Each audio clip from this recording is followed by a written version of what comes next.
Good morning to all my dear students.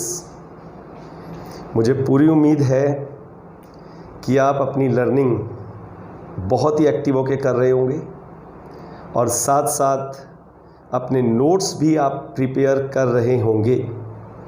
तो आज अपनी लर्निंग को आगे बढ़ाते हुए हम एक नए टॉपिक, जो कि हमारा चैप्टर अभी चल रहा है रूरल डेवलपमेंट, उसका एक नया टॉपिक हम आज शुरू करने जा रहे हैं, role of primary agricultural credit societies, PACS का क्या रोल है। सबसे पहले तो हमें ये पता होना चाहिए कि जो ये प्राइमरी एग्रीकल्चरल क्रेडिट सोसाइटी है ये क्या है। तो ये 10 या 10 से ज़्यादा लोग किसी विलेज के मिलकर शुरू कर सकते हैं। दूसरी बात, इसकी मैनेजमेंट इलेक्टेड बॉडी है, इलेक्शंस के बेस पर मैनेजमेंट डिसाइड होती है। तीसरी बात, जो मैनेजमेंट है ये ऑनरेरी है, यानी कोई पेड सैलरी उनको नहीं मिलता, they are not taking any salary. सिर्फ एक अकाउंटेंट है जिसको कि सैलरी मिलती है और जो प्रॉफिट्स ये कमाती है वो सारे विलेज के ऊपर ही, विलेज की डेवलपमेंट पर खर्च किए जाते हैं, for the welfare of the village, like construction of wells, funding of a school etcetera. At present अगर हम बात करें तो 1 lakh primary agricultural credit societies हैं जिनमें मेंबरशिप है करीब करीब 10 करोड़ किसानों की। बहुत बड़ा नेटवर्क है। This is about 45% of the rural families. अगर हम बात करें तो 45% of the rural families in societies से जुड़ी हुई हैं एंड इनको जो है रोल दिया गया, they have been assigned a special role for extending the credit facilities to the weaker sections. जो बेचारे पिछड़े वर्ग हैं, कमजोर वर्ग हैं, SC ST, इनको क्रेडिट फैसिलिटी देने का जिम्मा दिया गया है। अब हम पढ़ेंगे क्या क्या इनकी वीकनेसेस हैं। Weaknesses of primary agricultural societies. अब हम इनकी कमियां पढ़ने जा रहे हैं। अभी तक तो हमने इनका नेचर पढ़ लिया कि है क्या। 10 मेंबर्स से हम शुरू कर सकते हैं। मैनेजमेंट जो है एक इलेक्टेड बॉडी है, ऑनरेरी है, उसको कोई सैलरी नहीं मिलती, हमने ये पढ़ लिया। उसके बाद वेलफेयर ऑफ द विलेज के लिए काम करते हैं। सारा जितना भी फंड आएगा वो सारा विलेज के वेलफेयर में लगेगा, कंस्ट्रक्शन में लग जाएगा, फंडिंग ऑफ द स्कूल में लगेगा। और 1 लाख से ज़्यादा हमारे पास प्राइमरी एग्रीकल्चरल कोऑपरेटिव सोसाइटीज़ हैं जिनमें 10 करोड़ परिवार जुड़े हुए हैं। और अब हम जो पढ़ने जा रहे हैं इनकी डिटेल कि इनका जो क्या क्या इनमें कमियां हैं। प्राइमरी एग्रीकल्चरल क्रेडिट सोसाइटीज़ में कुछ वीकनेसेस क्या हैं। Number 1, overdues. ओवरड्यूज का मतलब पेमेंट दे दी लेकिन वापस नहीं आई, जो उधार दिया है वो समय से वापस नहीं आता। Non repayment of the debt by the rural borrower, तो ये एक बहुत बड़ी कमी है। जो कर्ज दे दिया वो वापस नहीं पहुंचा। So this is one of the biggest short coming. At present about 10,000 crore is overdue. 10,000 crore रुपया फंसा हुआ है, अब तक वापस नहीं आया। क्यों नहीं आया, उसके कुछ रीजंस हैं। डिफेक्टिव लैंडिंग पॉलिसी, क्योंकि जो इनके उधार देने की नीति है वो डिफेक्टिव है। क्या डिफेक्टिव है, उसमें क्लियर स्पेसिफिकेशन नहीं है कि उधार के लिए क्या क्राइटेरिया है। दूसरा, inability to take quick action against the defaulters. अब मान लीजिए किसी ने उधार लिया, वापस नहीं किया, वो डिफॉल्टर हो गया, उसके ऊपर एकदम जो एक्शन होना चाहिए उस एक्शन की कहीं ना कहीं कमी है। और पॉलिटिकल, राजनीतिक कारण, आपको पता है इंडिया में सबसे बड़ी प्रॉब्लम ही राजनीति है। और राजनीति भी कहाँ, जहाँ उसका मिसयूज हो रहा है। अब राजनेता सारे बुरे नहीं। अगर मैं मोदी जी की बात करता हूँ, योगी जी की बात करता हूँ, खट्टर जी की बात करता हूँ, तो बहुत ईमानदारी से काम हो रहा है, अपने आप में निष्ठा से काम कर रहे हैं। पर अगर निष्ठा वो सभी में हो जाए तो देश जो है बहुत तरक्की कर जाएगा। प्रॉब्लम तो सारी ये है कि हम सब अपनी अपनी ड्यूटी को अगर फर्स्ट एंड फॉरमोस्ट मान लें तो हमारे सबके जो प्रॉब्लम है, जो सॉल्यूशन उसका प्रॉब्लम का अपने आप मिल जाएगा। आओ जी, अब बात करते हैं पॉलिटिकल डिसीजंस क्या, ऑफ वेविंग ऑफ लोन्स। भाई जब कोई पॉलिटिकल पार्टी आ गई जीत कर तो उससे वो कह देते हैं हमारे लोन माफ़ करवा दो जी, और पार्ट लोन्स कुछ लोन माफ़ करवा दो, या हमारा ब्याज कुछ माफ़ करवा दो। And the borrowers they put pressure on the political parties in power to get their loans waived. इस करके ओवर ड्यूज की प्रॉब्लम है प्राइमरी एग्रीकल्चरल क्रेडिट सोसाइटीज में। अब सेकेंड प्रॉब्लम देखो क्या है, नॉट रीचिंग द पुअर। ये प्रॉब्लम है नॉट रीचिंग द पुअर। क्या, जिसके लिए ये बनाई गई उन गरीबों तक तो ये पहुंच नहीं रही, क्योंकि मेन तो ये उन्हीं के लिए बनाई गई ना, जो एग्रीकल्चरल सोसाइटी हैं, जो रूरल पुअर पीपल हैं, वीकर सेक्शंस हैं, SC STs हैं, उनको फ़ायदा मिले। लेकिन जहां फ़ायदा जाना चाहिए नहीं पहुंच रहा, यही वो कह रहे हैं। Poorest of the rural population includes कौन कौन, टेनेंट्स हैं, शेयर क्रॉपर्स हैं, landless agricultural labourers, rural artisans. इनमें the flow of the credit to this section is only 3 to 5% of the total credit.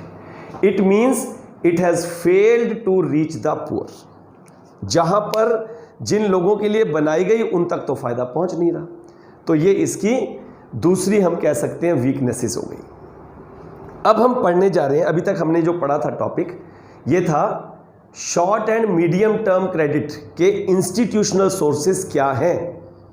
अब हम पढ़ने जा रहे हैं लॉन्ग टर्म क्रेडिट के लिए कौन कौन से हमारे पास इंस्टीट्यूशनल यानी फॉर्मल सोर्सेज ऑफ क्रेडिट हैं रूरल एरियाज में। देखो नेक्स्ट टॉपिक है institutional sources providing long term credit in the rural areas.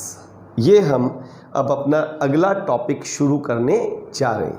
अब ध्यान से सुनो, The institutions meeting the long-term loan requirements are number 1 S cards।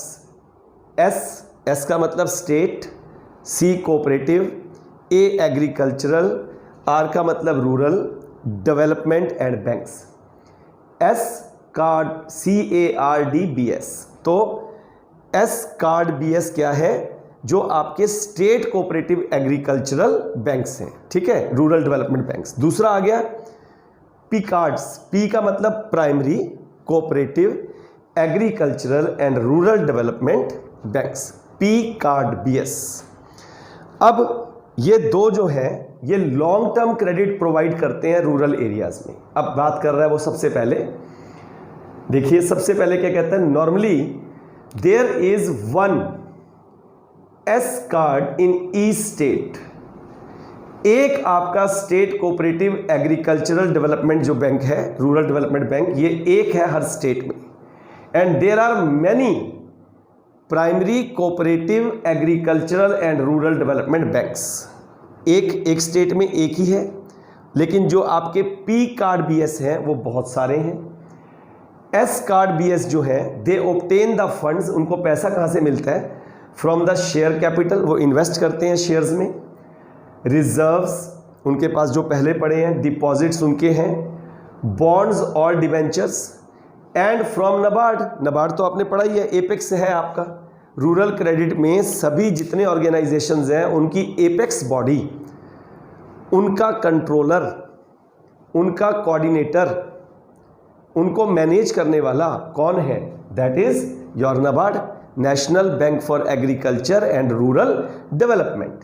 अब देखो वो यही कह रहे हैं, simply what they do, bonds debentures they are the simply loans from the financial institutions like LIC, commercial banks, RBI and from other general public. तो ये सारा हमने पढ़ लिया जो इंस्टीट्यूशनल आपके सोर्सेज हैं providing the long term credit, ठीक है। अब हम क्या पढ़ने वाले हैं, फंक्शंस एंड प्रॉब्लम्स। इनकी क्या क्या इनके फंक्शंस हैं और क्या क्या प्रॉब्लम्स हैं। प्रॉब्लम्स तो इनसे मिलती जुलती हैं जो ऊपर हमने पढ़ी, पर फिर भी हम क्योंकि हमारा टॉपिक है तो डिटेल में पढ़ेंगे। सबसे पहले बात करते हैं फंक्शंस की, क्या काम करते हैं ये। It gives loans for the repayment of the past debt. पुराना लिया कर्जा वापस करना है तो ये हमारी हेल्प करेंगे। इम्प्रूवमेंट ऑन लैंड, आपको पता है परमानेंट इंप्रूवमेंट के लिए लॉन्ग टर्म लोन की ज़रूरत होती है। Purchase of machinery, tractor, thresher etcetera, आपने पढ़ा है पहले भी, लॉन्ग टर्म क्रेडिट जो है वो आपका 5 साल से ऊपर के लिए लिया जाता है, 5 years and above.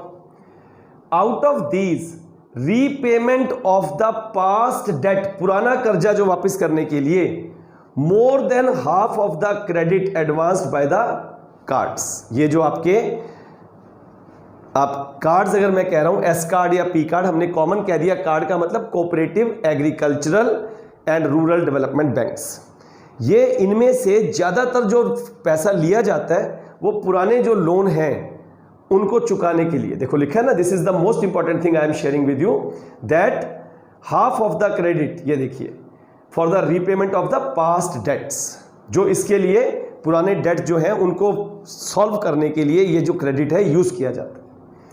About 30% is used for the purchase of machinery, और 30% क्रेडिट और मशीनरी, ट्रैक्टर, थ्रेशर, हार्वेस्टर के लिए यूज किया जाता है। तो ये तो इसके कुछ फंक्शंस हो गए।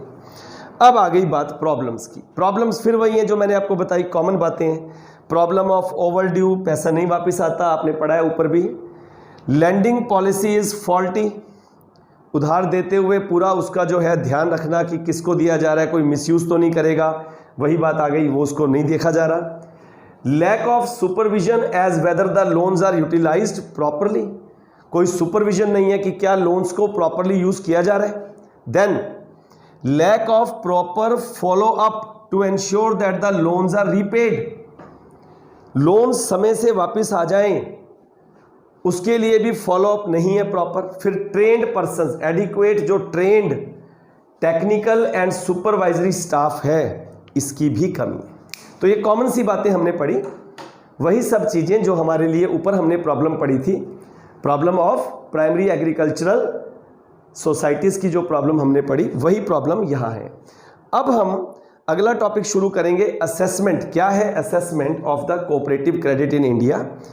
एक ही रिक्वेस्ट, हर टॉपिक बहुत ही इंपॉर्टेंट है और उसका जिस्ट, उसकी डिटेल, हर चीज़ मैं आपको बता रहा हूँ, तो इसको लगन से करते रहो। चैनल को सब्सक्राइब ज़रूर कर दीजिए। आपके लाइक्स, आपके कमेंट्स मैं हर बार चाहूँगा, क्योंकि मुझे ये मोटिवेशन की तरह हर समय ज़रूरत है, ताकि मैं आपके लिए और बढ़िया बढ़िया मटेरियल आपके लिए बना सकूँ। God bless you all.